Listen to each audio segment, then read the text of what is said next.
UT started to hire coaches for women's teams in the fall of 1974. I was finishing up a graduate degree as Pat Summitt was. We were in grad school together.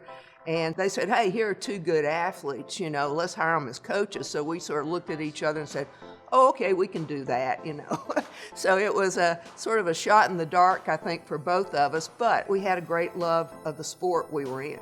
It was a young group of coaches, but everybody had this vision of, we'll just be as successful as the men.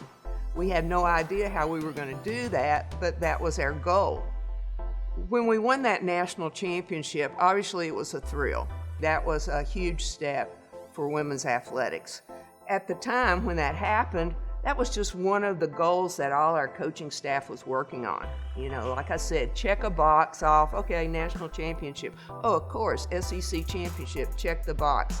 It was what the direction of the program was going to be from that time on. I have to give much credit to UT administrators. They were one of the few universities that took a very proactive position to say, hey, we think we can produce women's teams similar to the credibility of the men's team.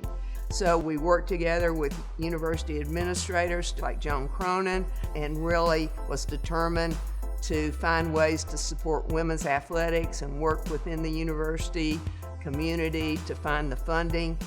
But I think because of that pioneer struggle that we went through in the early 70s, thanks to Title IX, you see things now today that don't always impact athletic teams, but in every walk that a female administrator, doctor, educator, lawyer takes, it's oftentimes because of Title IX that they're getting that opportunity.